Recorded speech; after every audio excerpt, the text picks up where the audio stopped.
Shalom, selamat sore saudara-saudari yang diberkati oleh Tuhan Yesus Kristus. Kita akan sama-sama membaca, mendengar, dan merenungkan firman Tuhan pada sore hari ini yang terambil dari Efesus 6 ayat 10 sampai ayatnya yang ke-18. Efesus 6 ayat 10 ayat sampai ayatnya yang ke-18. Saya akan membacakan firman Tuhan ini bagi saudara-saudari sekalian. Efesus 6 ayat 10 sampai 18. Demikian firman Tuhan. Di bawah perikop perlengkapan rohani, akhirnya hendaklah kamu kuat di dalam Tuhan, di dalam kekuatan kuasa-Nya. Kenakanlah seluruh perlengkapan senjata Allah, supaya kamu dapat bertahan melawan tipu muslihat iblis. Karena perjuangan kita bukanlah melawan darah dan daging, tetapi melawan pemerintah-pemerintah, melawan penguasa-penguasa, melawan penghulu-penghulu dunia yang gelap ini, melawan roh-roh jahat di udara. Sebab itu, ambillah seluruh perlengkapan senjata Allah, supaya kamu dapat mengadakan perlawanan pada hari yang jahat itu dan tetap berdiri. Sesudah kamu menyelesaikan segala sesuatu, jadi berdirilah tegap, berikat pinggangkan kebenaran, dan berbaju sirahkan keadilan. Kakimu berkasutkan kerelaan untuk memberitakan Injil damai sejahtera. Dalam segala keadaan pergunakanlah perisai iman sebab dengan perisai itu kamu akan dapat memadamkan semua panah api dari si jahat, dan terimalah ketopong keselamatan dan pedang roh, yaitu firman Allah. Dalam segala doa dan permohonan berdoalah setiap waktu di dalam roh, dan berjaga-jagalah di dalam doamu itu dengan permohonan yang tak putus-putusnya untuk segala orang kudus. Demikian jawab firman Tuhan untuk kita sekalian. Tentunya yang dikatakan berbahagia adalah kita setiap anak-anak Tuhan yang hadir pada sore hari ini, yang membaca dan melakukan firman Tuhan dalam kehidupan hari lepas hari. Haleluya. Bapak Ibu saudara-saudara yang diberkati oleh Tuhan Yesus Kristus, saya mengambil tema dari bacaan kita pada sore hari ini, yaitu senjata Allah yang lengkap. Senjata Allah yang lengkap. Kita ketahui bahwa ayat-ayat ini ditulis oleh Rasul Paulus ketika ia berada di penjara pada waktu itu, dan tujuannya untuk menasihati jemaat mula-mula supaya mereka memiliki kehidupan yang benar di dalam Kristus. Saudara-saudari yang diberkati oleh Tuhan Yesus Kristus, sebagai seorang tentara yang kuat, tentunya kita harus memiliki mental yang teguh dan memakai perlengkapan senjata Allah. Dan juga ketika kita ingin mengetahui siapakah musuh-musuh kita, tentunya kita menggunakan perlengkapan senjata Allah. Mengingatkan bagi kita, ada saatnya untuk kita harus menyerang dan ada saatnya untuk bertahan supaya dapat memenangkan peperangan. Memenangkan peperangan bukan dalam artian karena kehebatan kita, tetapi hanya karena kemurahan Tuhan, penyertaan Tuhan, dan kita mengimani bahwa oleh karena Dia kita tentu akan menang. Saudara-saudari yang diberkati oleh Tuhan Yesus Kristus, ada 3 bagian penting yang dapat saya sampaikan pada sore hari ini. Yang pertama yaitu semangat juang orang percaya. Di ayatnya ke-10 mengatakan bahwa akhirnya hendaklah kamu kuat di dalam Tuhan, di dalam kekuatan kuasa-Nya. Ayat 10 artinya bahwa kita harus tetap kuat. Semangat juang kita, mental kita haruslah kuat. Untuk menjadi kuat, apa yang kita lakukan? Yaitu kita terus berlatih setiap saat, dan hati kita harus menyadari bahwa Allah yang Maha Kuasa selalu ada di pihak kita, dan kekuatan akan terus terpancar dalam kehidupan kita. Kemudian ayatnya yang ke-13 mengatakan bahwa sebab itu ambillah seluruh perlengkapan senjata Allah, supaya kamu dapat mengadakan perlawanan pada hari yang jahat itu dan tetap berdiri sesudah kamu menyelesaikan segala sesuatu.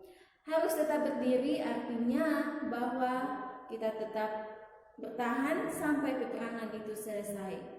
Dalam artian bahwa ketika kita menghadapi sesuatu, kita harus tetap meminta perlindungan Allah untuk menjaga kita supaya kita tetap berdiri dalam menghadapi peperangan tersebut, dan kita setia sampai pada akhirnya. Setia bukan karena kehebatan kita, tetapi itu adalah bagian yang penting, dan juga hanya karena kita mengandalkan kuasanya atau kuasa Allah. Kemudian ayat yang ke-14, jadi berdirilah tegak, berikat pinggangkan kebenaran dan berbaju sirahkan keadilan.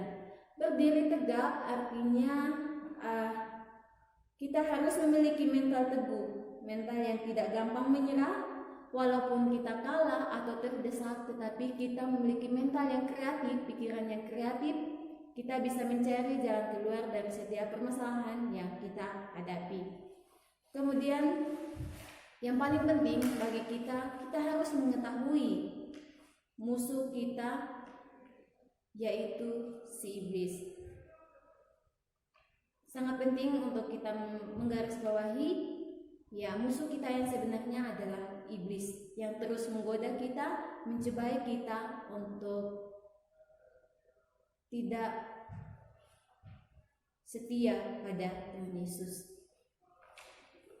Kemudian yang kedua, perlengkapan orang percaya.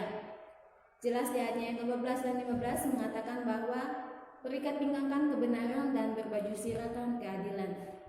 Berikat pinggangkan kebenaran. Ikat pinggang pada zaman Rasul Paulus waktu itu sering digunakan untuk menyimpan sesuatu atau menyimpan misalnya uang. Tetapi yang Tuhan ingin katakan dalam firman Tuhan pada saat ini, berikat pingganglah kebenaran. Sesungguhnya Tuhan mengingatkan kita supaya kita memastikan bahwa sikap hati kita selalu tertuju pada kebenaran. Sedangkan berbaju sirahkan keadilan, keadilan dalam terjemahan bahasa Inggris ditulis righteousness, yaitu pembenaran dan integritas. Jadi berikat pinggangkan kebenaran dan berbaju sirahkan keadilan artinya dalam kehidupan sehari-hari kita harus selalu berlaku benar dan bertindak adil. Kemudian di ayat yang ke-15, yaitu intinya kerelaan memberitakan Injil.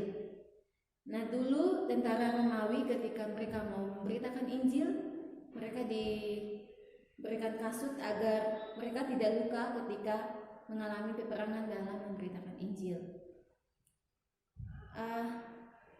Mengingatkan untuk kita, firman Tuhan mengingatkan untuk kita semua bahwa hati yang rela untuk memberitakan Injil adalah hati yang betul-betul tulus, bukan hanya karena dia mau tenar atau mau dipuji bahwa dia adalah orang yang sangat rohaniawan atau orang yang betul-betul memiliki kepercayaan kepada Tuhan. Bukan supaya dipuji orang, tetapi bagaimana sikap hati kita, betul-betul kita mau memberitakan kebenaran itu pada setiap orang agar mereka percaya bahwa Tuhan Yesus Sang Juru Selamat kita. Kemudian yang ke-16, ayatnya yang ke-16, bertahan dengan menggunakan perisai iman.